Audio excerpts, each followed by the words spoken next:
અંકલેશ્વરના સારંગપુર વિસ્તારમાં આવેલ મીરાનગરમાં રહેતા અને મૂળ ઉત્તર પ્રદેશના વતનીની 13 વર્ષ 6 માસની સગીર પુત્રીનું ગત તારીખ 6/3/2023ના રોજ સાંજના આશરે 6 થી 7 વાગ્યાના સમયગાળા દરમિયાન અપહરણ થવાની ઘટના બની હતી, જેમાં પોલીસે લાંબા સમયની શોધખોળ બાદ આરોપીને મદદગારી કરનાર શખ્સની ધરપકડ કરવામાં સફળતા મેળવી છે. આ ગુનામાં મુખ્ય આરોપી અવિનાશ કુમાર હરિ રાજભર, જે મૂળ બિહારનો વતની છે, તેણે સગીરાને લગ્ન કરવાની લાલચ આપી પટાવી ફૂસલાવી વાલીપણામાંથી ભગાડી ગયો હતો અને જુદી જુદી જગ્યાએ લઈ જઈ અવારનવાર બળાત્કાર ગુજાર્યો હોવાની વિગતો બહાર આવી હતી. આ ગંભીર ગુનામાં આરોપીના મિત્ર રાજન કામેશ્વર યાદવ રહેવાસી જેતપુર બિહારે પણ અત્યંત સક્રિય અને ગુનાહિત ભૂમિકા ભજવી હતી.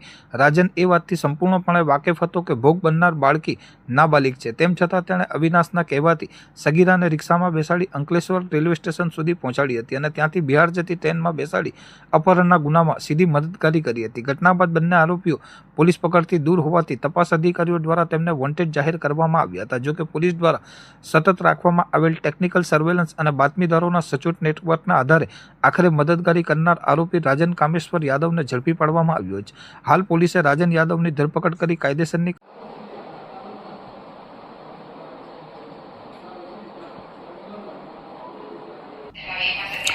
ઔદ્યોગિક નગરી અંકલેશ્વરમાં એક હૃદયદ્રાવક અને શરમજનક ઘટના સામે આવી હતી. શહેરી વિસ્તારમાં એક